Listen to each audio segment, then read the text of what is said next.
The next piece of work you have to study is Martin Luther King Jr.'s The Letter from Birmingham Jail. And the purpose of this video is to give you a little background on this very vital and very important piece of American literature, nonfiction literature. We've read To Kill a Mockingbird by Harper Lee. That was first published in 1960, but she began the book in 1955. Do you remember what else was going on in 55? I know you don't remember personally, but I'm sure you've heard enough about this incident.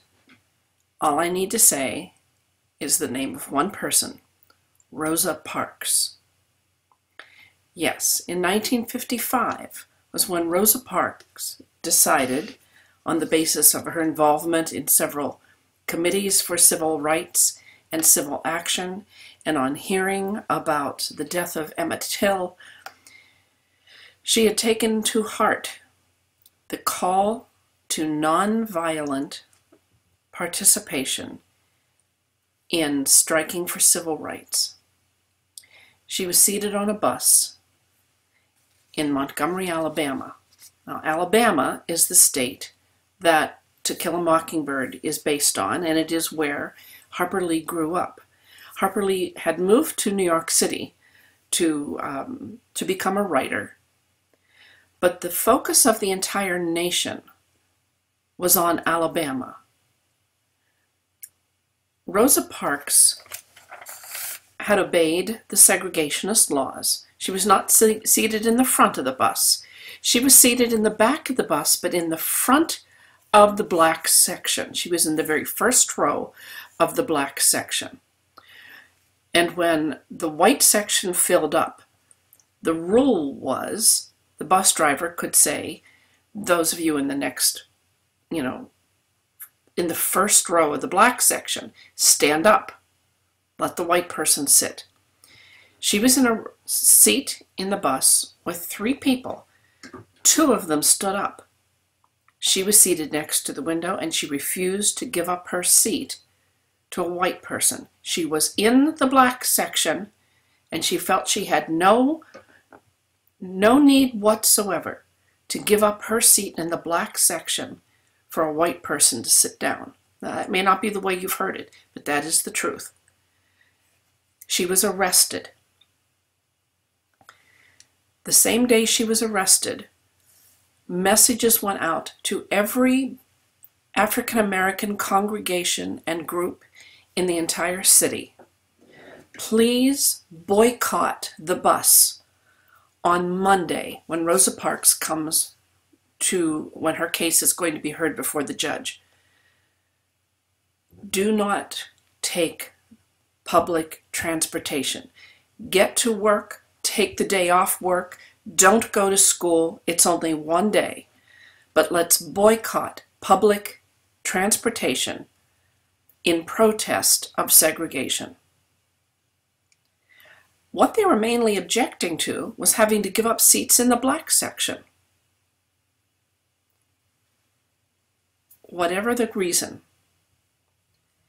it caused one of the most extreme disturbances in the American Southern economy, because not only did the United African Americans in that city boycott the bus on that Monday in 1955, which was in December 1955, which caused some problems for them getting around, going to work. Under the influence of Ralph Abernathy and a young man who had just moved to Montgomery called Martin Luther King Jr., and several other important people in the various caucuses of civil rights, the movement, the bus boycott in Montgomery continued. Most of the people who rode the bus were African American. They weren't asking for complete integration of the buses. They were asking for the right that when the white section filled up, the whites who came on later stood. If the black section was filled, the blacks would stand in their section, but they felt they should not have to give up the seats in the black section for white people. That was what they were protesting, and that's what they were asking for in the Montgomery bus boycott. Just not even full civil rights, just rights, the rights to their seats in their section.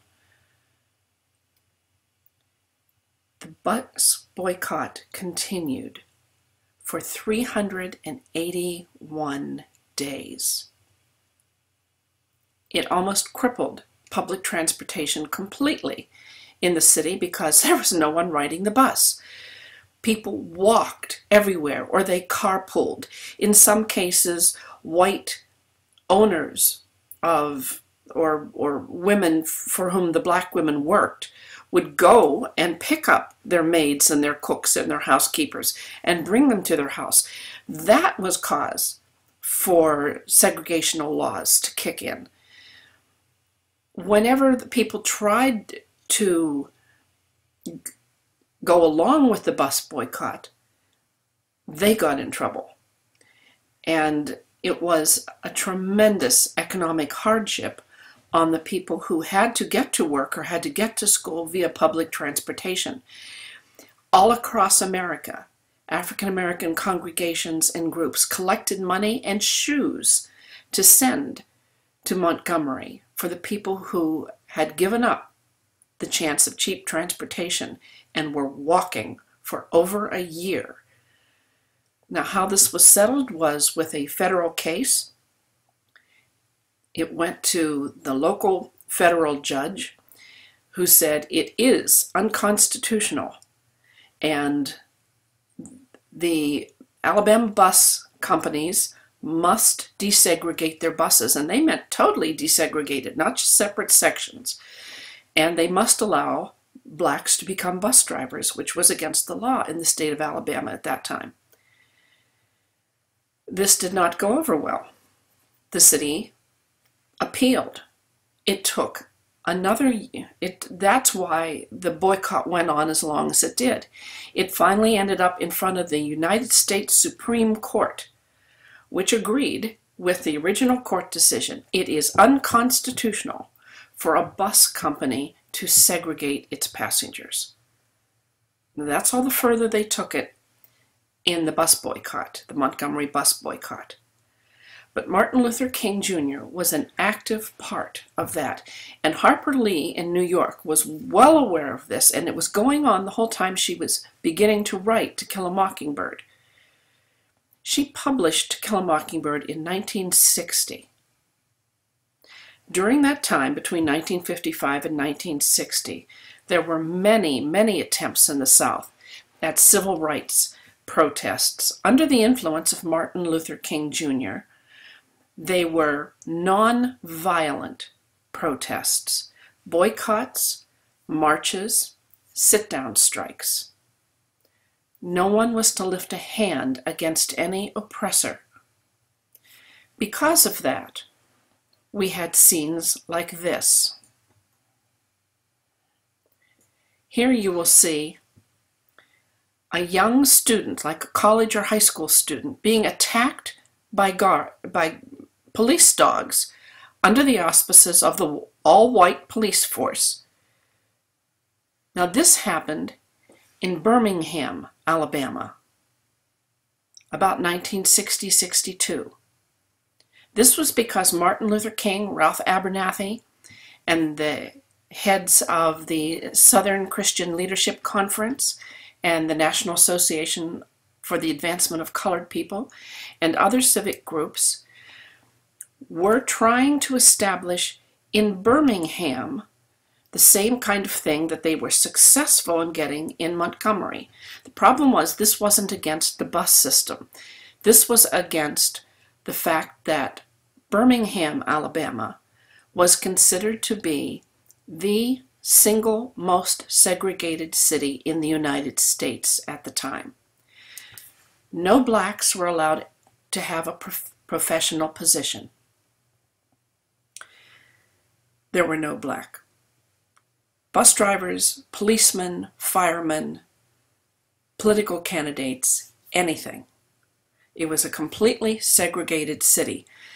And Birmingham at that time was 40% black and only 60% white. So we're talking about a huge chunk of the population was being discriminated against in the most severe ways, rigidly segregated. Laws were even passed during this period that forbade people to gather in the same public areas, to play cards together, to shoot pool together, to watch a movie together. They had to be rigidly segregated.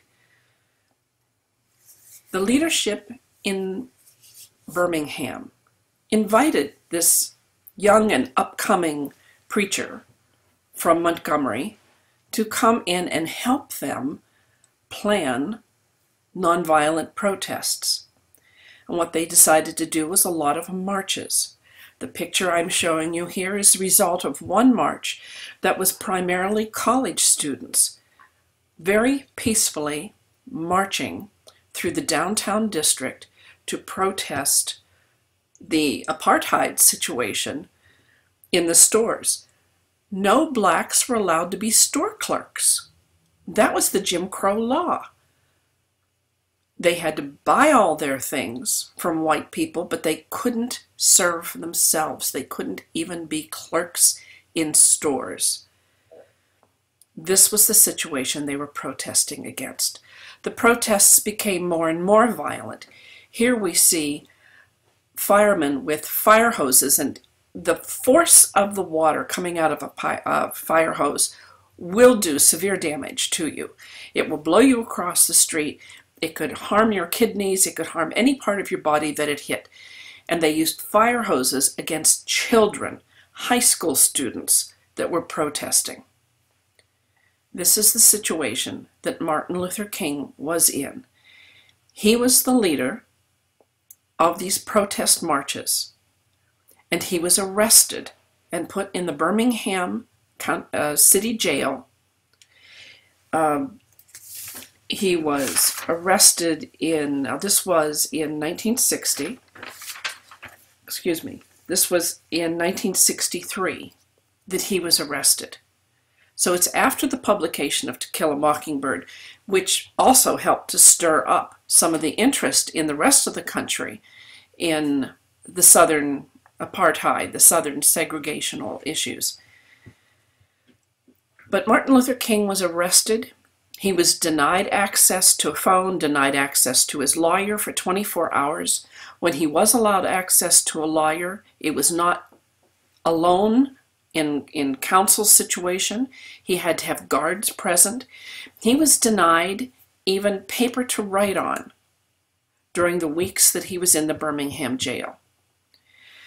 At the time that he was arrested, there was a group of 8 clergymen from all sorts of faiths in Birmingham who had gotten together and had written a protest to Martin Luther King, accusing him of being an outside agitator and of not obeying the Christian principles that they were all falling under as united clergy.